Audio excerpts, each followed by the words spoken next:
Welcome, welcome, welcome to the next episode presented by Faith Financial LLC, which is moi. Anyway, today we are going over Edward Lloyd, founder of Lloyd's of London Insurance Company. Now, if you guys watched the first episode or the previous episode, the one that was titled History of Life Insurance, I had almost forgot there.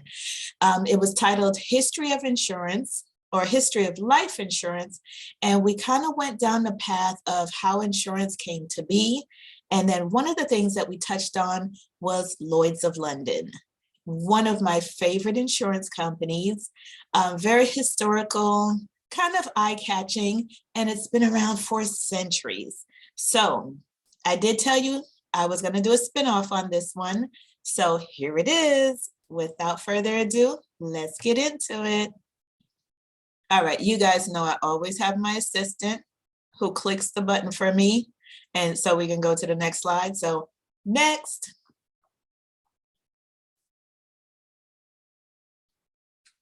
She must be sleeping. Okay, there she is. She's with us now. Okay, all right. So let's jump into this. Lloyd's of London, it was started by a gentleman. His name is Edward Lloyd. And as you can see, I put a picture of him. At first, I actually had my picture down here on his lap, but I was like, that's a little bit maybe inappropriate. So I pull it right back up here. But anyway, you guys see, I like to play around with the pictures. If you notice, my gentleman here, he is in a coffee shop.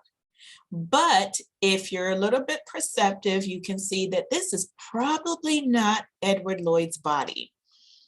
Same color blazer or jacket, but if you see, the bottom part of his shirt is blue, the top part is white. His tie is a little over to the side.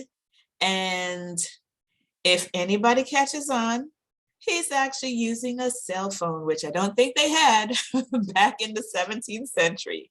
So if you look back onto the slide, Edward Lloyd, he was born at 1648. He passed away in 1713. So there's a little bit that's known about Edward Lloyd's early career, other than he opened his coffee shop sometime before 1688. Now, I was able to dig up a little bit of history and trivia on him. So let's get into that. He was born to actually another Edward Lloyd. That was his father. And his mother was Miss Alice Crouch. Now, because he had a father with the same name, that would make him a junior. And I kind of got to wondering, did they refer to him as like EJ for Edward Jr.? And then I kind of figured, that may be with chocolate people. We always have initials or nicknames. For the vanilla folks, he probably was Edward Lloyd II. So probably wasn't EJ. But anyway, it was good to kind of imagine. All right, now it's believed that his father was thought to be a stocking knitter. Now, at the time, that was considered a very lucrative trade, as most men actually wore stockings from the knee on down. So the next thing I found was that he was married twice. He had a total of 7 children, 4 boys, 3 girls. And his first wife, as we see here, was Abigail. Her name was actually Abigail Kirke, Kirke. And then he later married Miss Elizabeth Nash. Okay, now here's another little bit of a fun fact. I don't know if anybody would really consider it a fun fact, but hear me out. So Miss Elizabeth Nash, she passed away the year before him. Now, this is a part that I said is a little unusual, because people usually say that when one spouse passes away, especially when they've been married for a long time, when one spouse passes away, the other one goes shortly after. And I guess in this case, it does appear that it was true. She passed away in 1712. He passed away the exact year after, 1713. Okay. Then I kind of wonder, did he pass away from a broken heart? Who knows? Now, Edward Lloyd, he was very intelligent, very industrious man. He decided to take advantage of the most prominent industry in his era, and that was the shipping industry. Okay. He established his coffee house along the waterways where merchants and seamen conducted business transactions, like insuring their cargo and other precious items. Over time, Edward Lloyd's establishment led to the formation of a formal insurance association. Now, this association was later known as Society of Lloyds. Okay, in 1688, it became known as what is today the famous Lloyd's of London Insurance Company. Now, they now have over 60 insurance product lines that range from insuring fine art, medical malpractice, Better Business Bureau, political risk, and the very famous insuring of body parts. Now, that's usually what we know Lloyd's of London for. And I know that sounds a little creepy, but it's really not. These are living and still attached body parts, okay? And we'll go over that a little bit later, okay?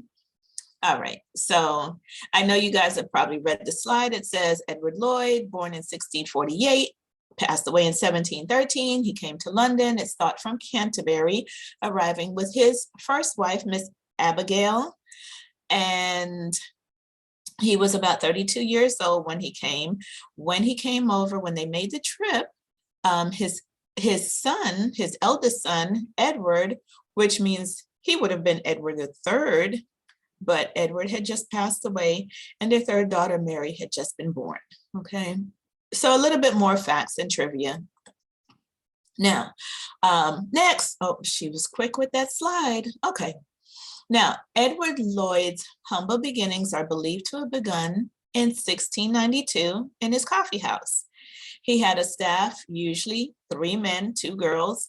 Their jobs, besides dispensing coffee, tea, and sherbet, was to see that the regulars had pens, ink, and paper. And yes, back then, ink was not included in the pens. Okay. All right, hold on 1 second. I think my frame is a little off.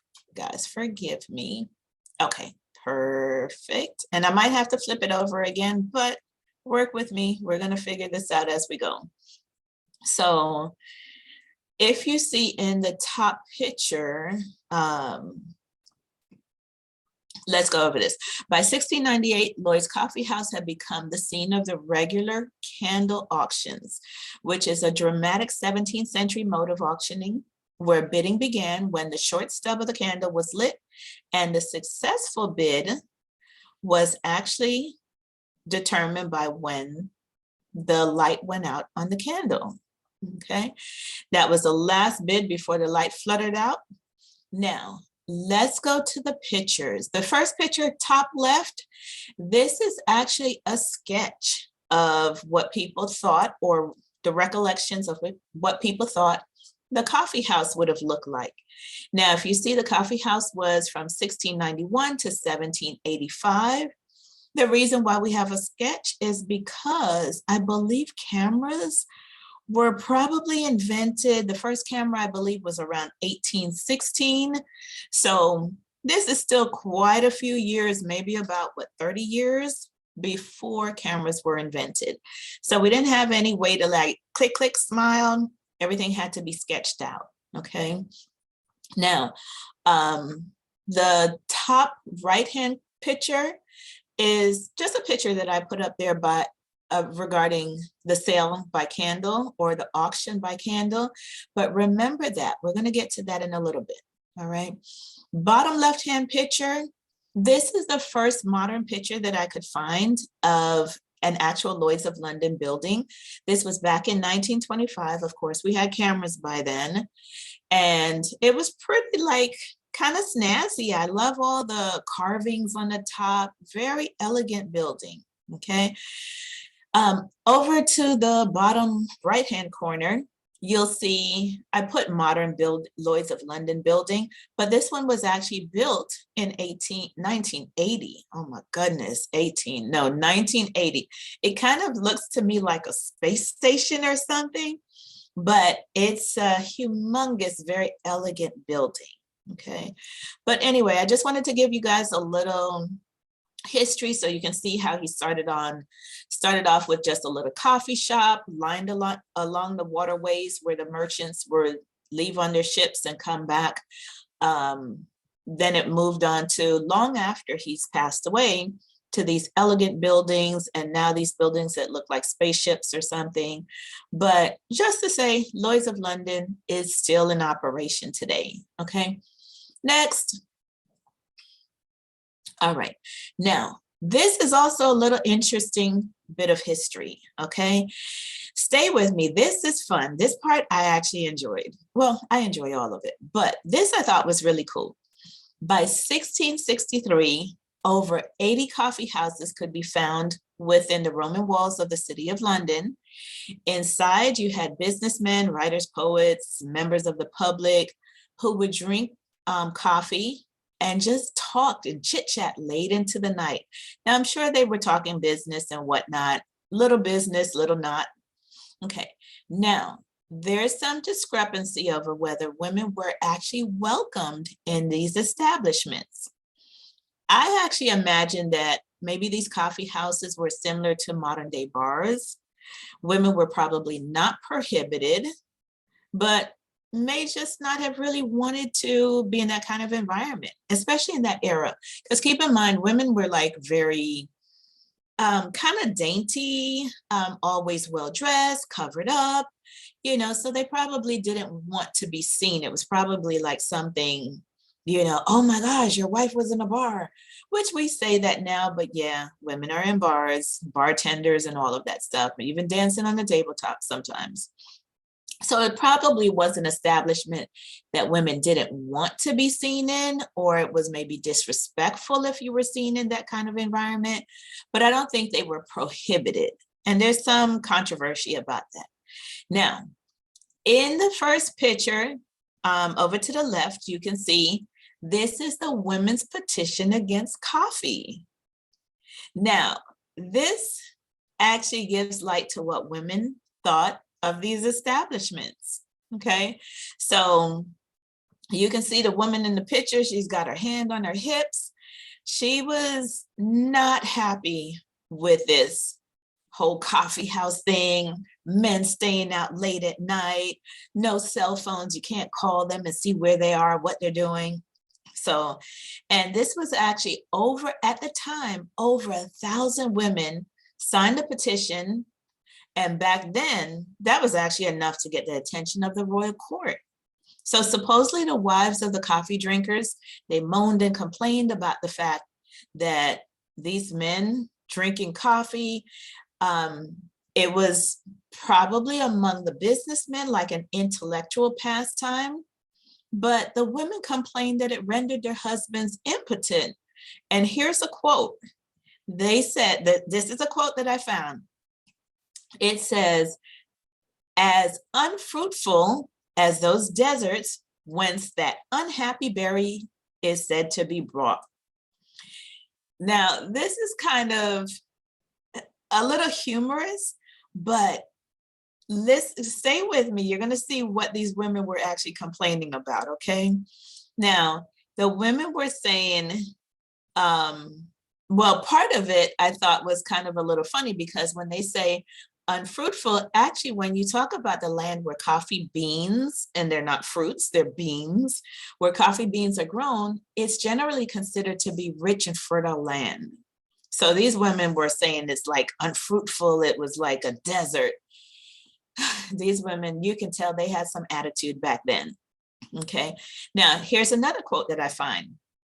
It says, for can any woman of sense or spirit endure with patience that when she approaches the nuptial bed, expecting a man that should answer with vigor of her flames, she, on the contrary, should only meet a bed full of bones and hug a meager, useless corpse? That is some strong language. So basically, these women saying that they're coming with spirit and patience. And then when they get into the marriage bed, they're expecting that man to answer with vigor, with like liveliness to her flames. That means she's in the mood. But on the contrary, she only meets a bed full of bones. Like, what a way to describe somebody with no energy, a bed full of bones. And then they go on to say they would hug a meager, useless corpse, like he's almost dead. That's a crazy quote that I found. I thought that was hilarious, but it kind of gives light to what these women were thinking. They were like, where's the energy that we're finding from our men? It's gone. And they're blaming it all on coffee. Now, the women's petition also complained that the coffee, on the flip side, made the men too talkative. Here's another quote that I found. It said, they sup muddy water. So they call the coffee muddy water and murmur insignificant notes till half a dozen of them outbabble an equal number of us at gossiping. So this is crazy. Women are admitting that they're gossipers. They're known to gossip. But now they're saying because of the men drinking this muddy water, the men are equally as talkative as the women. So can you imagine that from way back in the 17th century, people were complaining that women were too talkative and men were kind of less talkative? I guess that's kind of been our nature. Until you get some muddy water, some coffee in you, those men were keeping right up with the gossiping women. Now, I thought that was hilarious. Now, it says all the complaining actually got the attention of King Charles II, who was known to like to keep women happy. In response to this petition, he actually shut coffee houses down in 1685. But after a public outcry, he was forced to reverse this decision after only 16 days. So women were complaining they're not getting enough loving from their men. And I guess during the daytime, the men are too talkative. And so they complained, the king listened, he shut it down. But then the men, I'm sure it was the men, spoke up and said, no, no, no, no, no, no, can't shut down our little coffee bars. And of course, the king had to honor that. So he opened back the coffee shops. Now, this, I wanted to just go over this. Give me 1 second. This is something that I think kind of hits right to, really gives more light to what the women are saying. It says the women's petition against coffee. To our unspeakable grief, we find of late a very sensible decay of that true old English vigor. So they're saying that what was reputable, the old English, like the vigor, the activity, the energeticness of our gallants meaning men that pay attention to women. So like gentlemen, they're being every way so Frenchified. So I guess maybe the French, they look down on them. So that probably would not be politically correct in this day and time if you used a whole nother country and said and related to that country as like less than, but that's what they're saying here. And then it says, for the continual sipping of this pitiful drink is enough to bewitch men of 2 and 20 and tie up their codpiece point without a charm. Now, I'm not sure what all of this means, but I kind of tried to put a little bit together. So I researched what a codpiece is. And a codpiece from Middle English is a triangular piece attached to the front of men's hose. Remember, men wore stockings back in the day. So this is probably a piece of cloth that was attached down where their business was, maybe to kind of hold it in place. I'm not sure what it did, but anyway. So in this, it says that to tie up the codpiece without a charm. So I kind of figure maybe that's something like the women want to be a little romantic with their men, and their men kind of like this codpiece is like a chastity belt, like there's no action going on in their nuptial beds. Now, they go on to say, we can attribute to nothing more than the excessive use of that newfangled, abominable, heathenish liquor called coffee. Those are some strong words for these women back in the day, which rifling nature of her choicest treasure. So I don't know if they're saying that the woman's nature of choicest treasure, that means like her, for lack of a better word, her pocketbook, and drying up the radical moisture. Like, whoa, this stuff is kind of maybe adult content, if I could actually decipher it, has so enucted our husbands, basically making them like useless as producing offspring, and crippled our more kind galleons. Now, again, that's men who are attentive. So it's saying that they crippled them. The men probably weren't doing all the things that they used to do for the women, taking out the trash, holding the door open.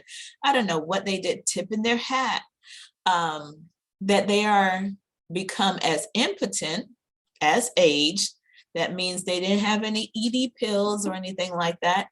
And as truthful as those deserts, whence that unhappy berry is said to be bought, or as unfruitful.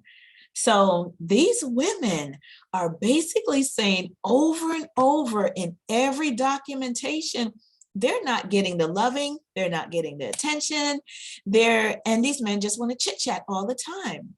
These women were over this. So see what happens next. All right, so next slide. In 1675, King Charles II issued a royal proclamation suppressing all coffee houses. Now, we mentioned that before. This proved hugely unpopular and ultimately unenforceable.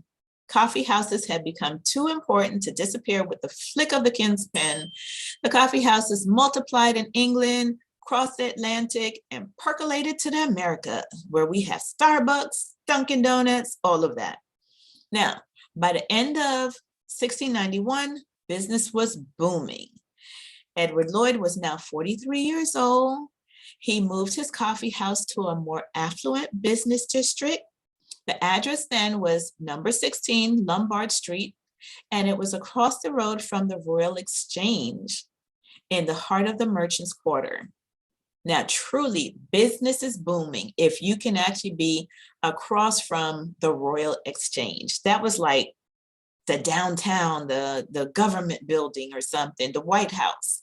So anyway, let me move my picture because I want you guys to see. This is King Charles II. All right. I don't want to put my head on top of him. No, that's not good graphics. All right, so this is him. And again, it says King Charles liked to keep women happy. He clearly listened. He shut down the coffee houses in 1685, but public outcry forced him to reverse this decision after only 16 days. That is crazy. So I guess coffee lives on, coffee houses live on.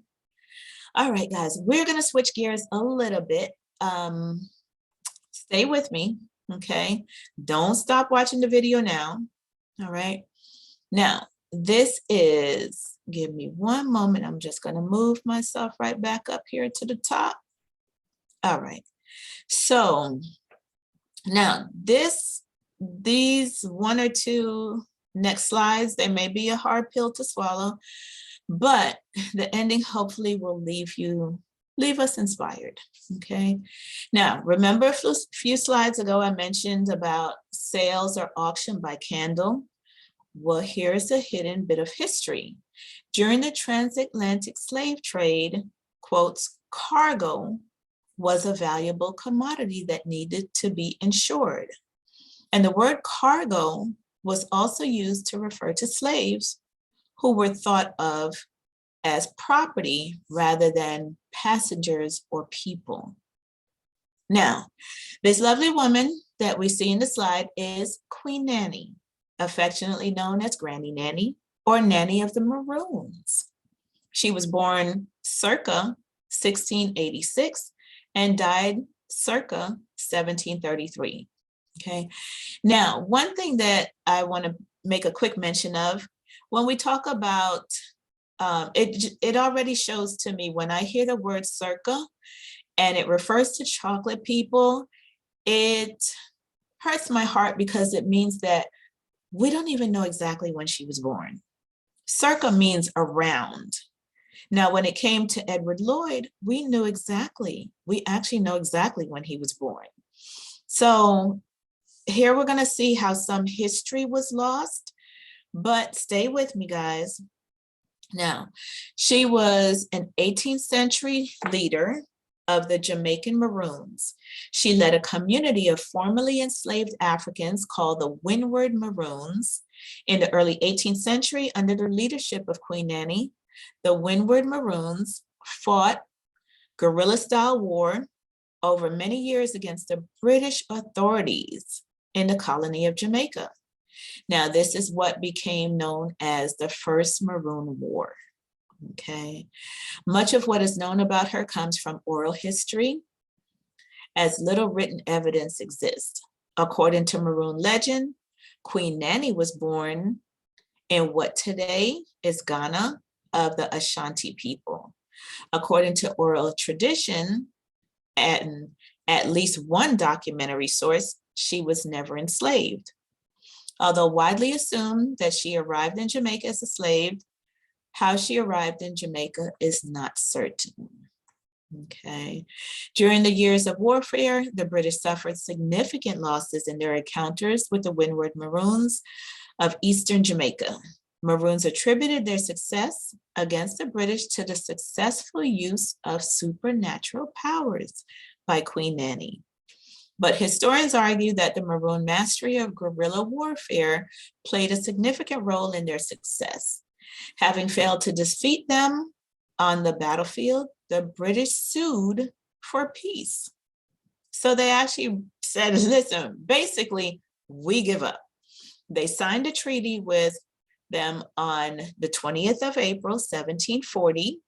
And I guess maybe this is where April 20th comes from. The treaty stopped the hostilities, provided for state-sanctioned freedom for the Maroons, and granted 500 acres of land to Nanny and her followers.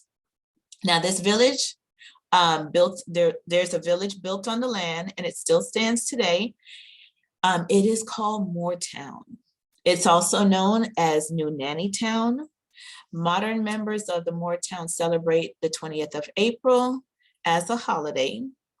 Now, in 1975, the government of Jamaica declared Queen Nanny as their only female national hero, celebrating her success as a leader, military tactician, and strategist.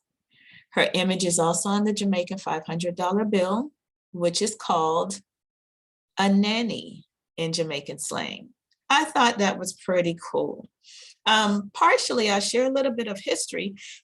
My family is also from the islands, from Jamaica, and my ancestry is from the Maroons. So this was really interesting because I had honestly, up until now, researching, I had never known this bit of information. So you can imagine, as I was researching, this kind of like really touched my heart, made me a little bit sad, made me a little bit furious, but I will say that when I think of slavery, when I think of injustices, racial inequality, I try to remind myself to lead with love, not emotions. So that is how I'm going to continue with this video, and I'll urge everybody watching to do the same. Lead with love, not emotions. Okay. Now, before we go to the next slide, I wanted to just show you this little document that I found. Remember, we had spoken about the sales by candle or auctions by candle. This is actually one. It says for sale by the candle. And this was a sale through the Lloyd's Coffee House. And now we know that Queen Nanny of the Maroons, she was actually part of that, I believe, part of that cargo. And that's one of the beliefs, although there's questions whether she was a slave or not a slave.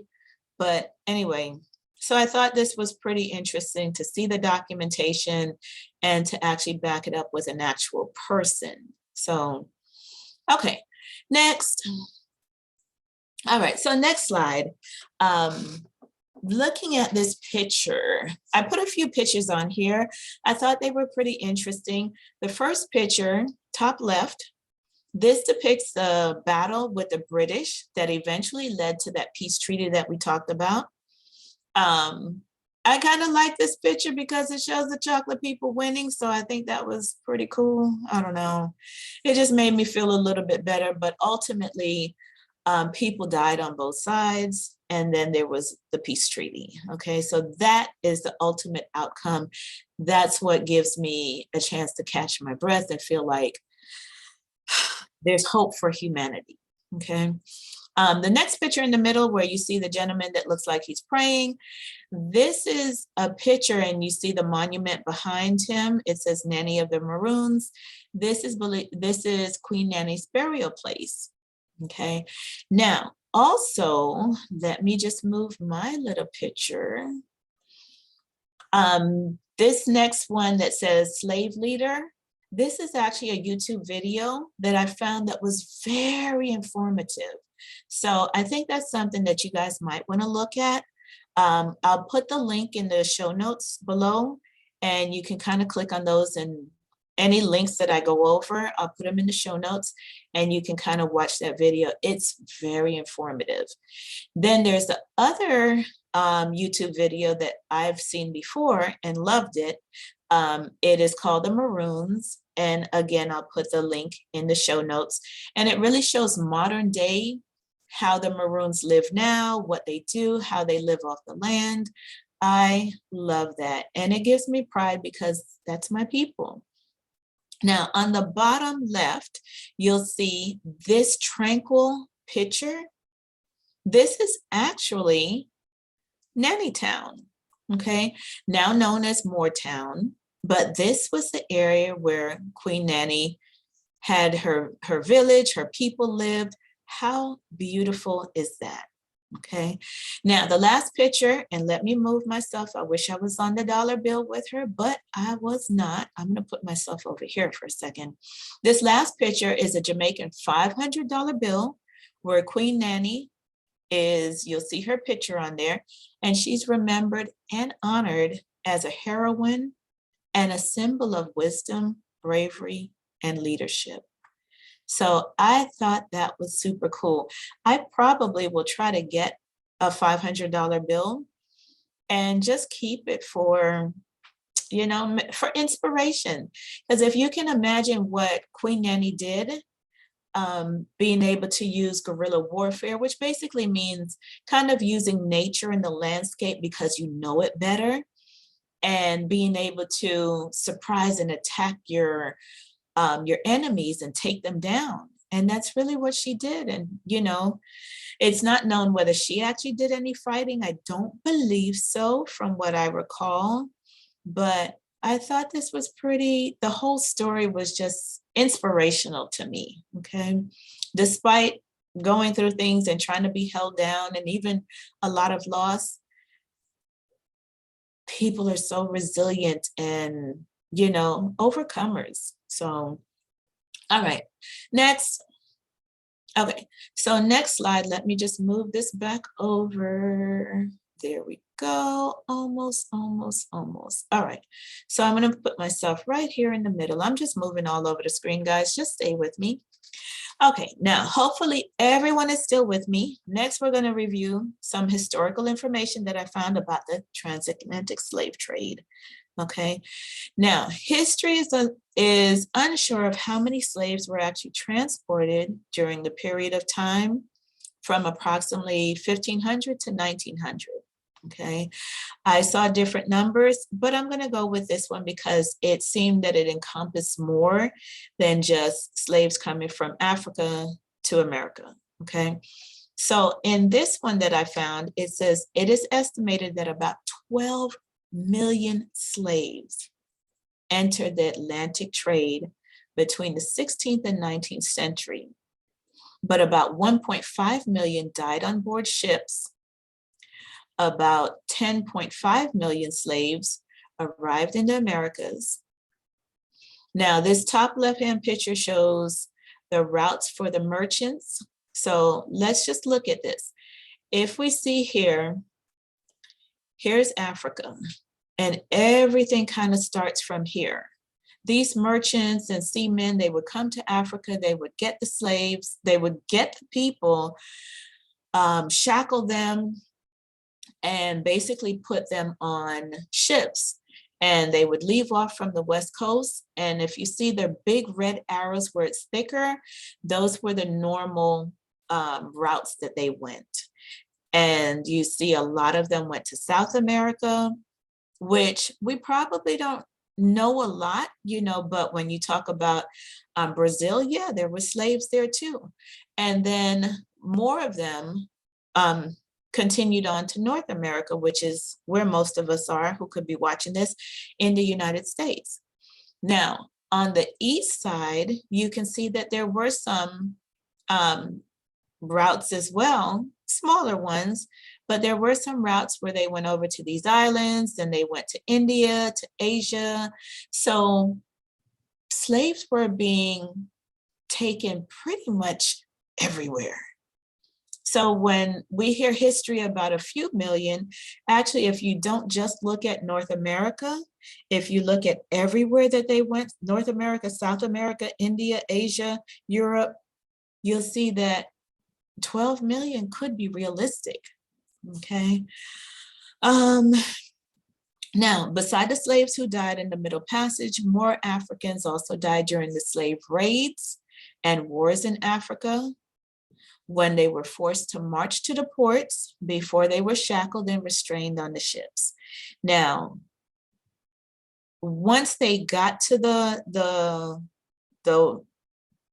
ports, as they call them, they were basically just held in some kind of shelter or whatever for maybe weeks until another ship came.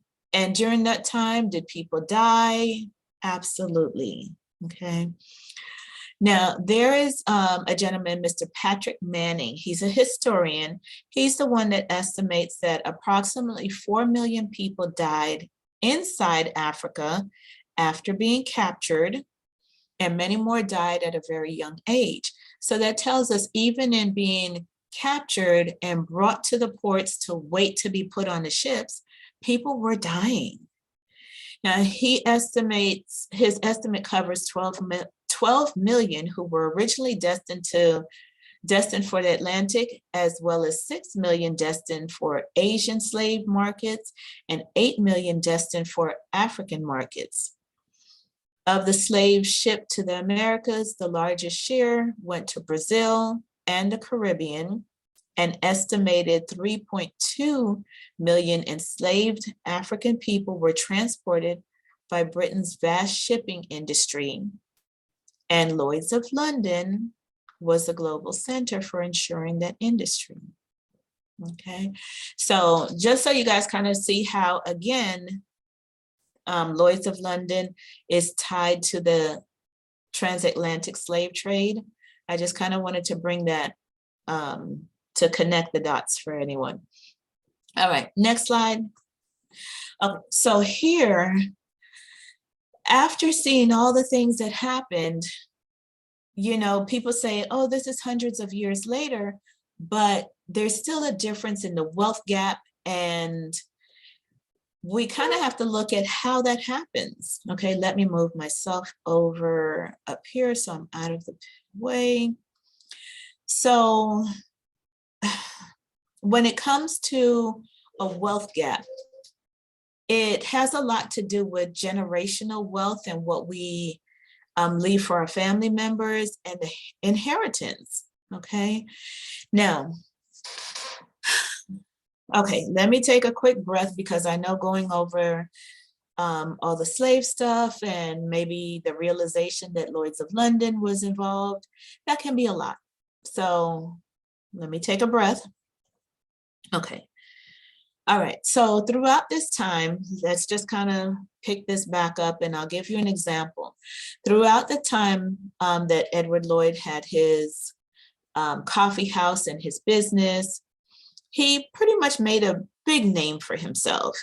He was high standing in the community. It showed in his election as a sidesman, which basically meant that he greeted the congregation at Lombard Street's St. Mary's Woolnock. Now, I imagine that's like some kind of a church or something. So he had something to do with, he was involved in the church. He became a constable and a questman, an early form of what we know today as the neighborhood watchman, and was later proposed as a counselor. Now, his failure to be elected was probably due to his ill health. It says that in early 1713, Lloyd made a will assigning his coffee house lease to his head waiter, William Newton. 2 days later, Newton turned around and married Lloyd's youngest daughter, 19-year-old Handy. Okay. And then it did mention that another fortnight, which is a British term meaning a 2-week period, 14 days, Edward Lloyd had passed away from his illness. Okay. Now, I'm thinking that it could be a broken heart from his wife, Miss Elizabeth Nash, passing away, but they don't say exactly what it is. But we know after he did his will, he signed away the lease, and his daughter got married. He died 2 weeks later. Okay. Now, I share all of that to give you a real life example of how wealth is passed down from generation to generation. Okay. What we teach our children is what we pass down to them. Okay. Now, also, it's material things that we pass down to them, but we've got to give them knowledge in addition to those things that we've accomplished, in addition to those monetary things, in addition to those businesses. Okay.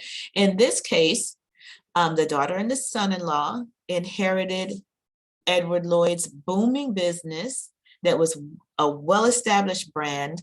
It was so well-established that hundreds of years later, it's still in business today. Can you imagine that kind of wealth and generational prosperity? I would be born into being basically a millionaire. Okay. Now, this research made me want to pose the question that what are we passing down to the next generation? Have we gotten so complacent that we don't have to fight for our family? I don't know, just a question. Now, the picture on the right depicts the wealth gap. As you can see, one person has their appropriate tills in place. This person has a ladder with all the rungs there. Makes it pretty easy to rise to the top. But on the other side of the picture, this person has several rungs missing from the ladder, which make it almost impossible to rise at the same rate or even rise at all. Okay, now before I speak about doom and gloom, let's think back to Queen Nanny. Okay, I would say to all of us, never underestimate the intelligence, bravery, resilience, and perseverance of a group of people. Okay, even without all the tools of our counterparts, we will still rise. Okay, I always believe where there's a will, there's a way, and we've shown it generation after generation. Okay, now I also want to make mention of how things were resolved with Queen Nanny and the British. Remember, it was solved with a peace treaty. Okay, Queen Nanny and the Maroons, they legally got the rights to over 500 acres of land, and they turned that into a legacy. Okay, now that theme is what I'd like to move forward with this presentation. The theme of peace, okay, the peace treaty, of finding a way even though there's been discrepancy, there's been a lack of agreement or seeing eye to eye, at some point, I believe we can get to peace. Okay, now let's move on to the next slide. Next. All right, so this I thought was pretty interesting. Follow me here, guys. Let me move myself back down to the bottom. Okay, now this, we might all be a little flustered, but before we get our cod piece bunched up, let's take a look at this slide, okay? Now, we know that Lloyd of London played a major role in the transatlantic slave trade, and after doing some research, I was relieved to see their efforts to try to right their wrongs, okay? And this is today. This is what is happening now as we speak. I went to the website, and there on the website, there's a huge thing. And this is only a little snippet that I took. It says an apology and an honest conversation. And I'll read it to you. It says, "We are deeply sorry for the Lloyd's market participation in the transatlantic slave trade. It is part of our shared history that caused enormous suffering and continues to have a negative impact on Black and minority ethnic communities." That is Lloyd's of London acknowledging that there is a wealth gap and that they had a lot to do with it. We have had some honest conversations with our Black and minority ethnic colleagues in both the corporation and the market about Lloyd's history, the transatlantic slave trade, and their experiences. The views of those colleagues have been compiled into a video which you can view, and we're grateful for their insights. That to me really seemed like they are trying to make a transparent, humble offering to say, how can we do better? Okay, so that video also is on YouTube. I have the link here. I'll put it in the show notes. And I think that's, I must say, I'm an advocate of not holding grudges. And the transatlantic slave trade and Edward Lloyd, that was many decades ago. Yes, are we still paying the effects of it? Absolutely. But at the same time, we have to find a way to move forward, okay? So let me go on to the next slide. And next.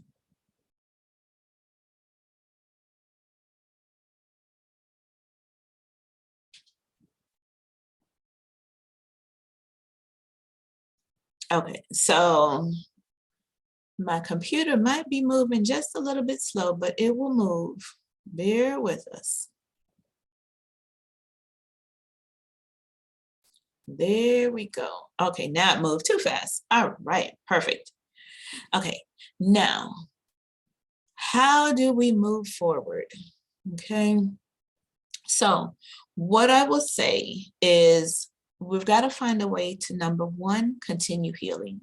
Okay, straighten our crowns. How do we work together and build something even better? Okay, I would invite everybody watching this video, as I said before, lead with love. And when I say love, I don't mean emotions. Emotions can be one way today, the next way 5 minutes later. Okay, so love means doing the right thing. Love means treating someone the way that we would want to be treated. Now, when we know better, guess what? We do better. Okay, so that would be my suggestion. Now, I also say it's a time for us to take action. Let's respect each other. Let's continue to care for our loved ones. Let's plan for our future and for the future of generations to come. Okay. All right. So, of course, I do have to mention life insurance. One, because this is a channel about life insurance news you can use, and one way to build generational wealth is through insurance products, okay? Clearly, you can see Lloyd's of London, they grew massively by becoming an insurance company, okay? Lloyd's of London is still in business today. You can actually call them to get your life insurance policy, but in reality, they focus on huge policies and actually insuring famous body parts that make people lots of money. So if you watch the previous segment, I mentioned some of their clients. They have clients like Bruce Springsteen with his powerful voice, Tina Turner with her amazing legs, and even J-Lo's eye-catching derriere. Those are all things that they've insured, okay? Now, of course, you know, yours truly is also a life insurance broker. I work all across the United States, so feel free to give me a call and let's get some of this generational wealth in place, okay? Grab a pen and let's start closing that wealth gap. All righty, so guys, if you have your pen, here is my number. It's on the screen right here at 754-444-1957. You can call or text me. That's usually the best way to reach me. You can have a free consultation. And I'm going to move my picture just because I want to. I wanted to sit on Mr. Lloyd's lap. There I go. Okay. Now, if you have your phone, I'm going to say open your camera, focus on this little QR code right here. Just point your camera to it, and in the blink of an eye, you'll have all of my contact information, my social media links, they'll pop up. You'll see a little probably orange link that's going to pop up. Just click on it and it will allow you to save all of my information, okay? So guys, I hope you enjoyed this segment. Please subscribe, like, share, follow, all of that good stuff. It definitely helps get the word out. And that way we can serve more families, we can educate more people. And I want to, at the end of the day, I want to see us as a people provide for our families, do better than our generations before. And what a nice legacy to live, to keep building and building and building. Okay. So anyway, guys, again, thank you for watching. Remember, guys, lead with love.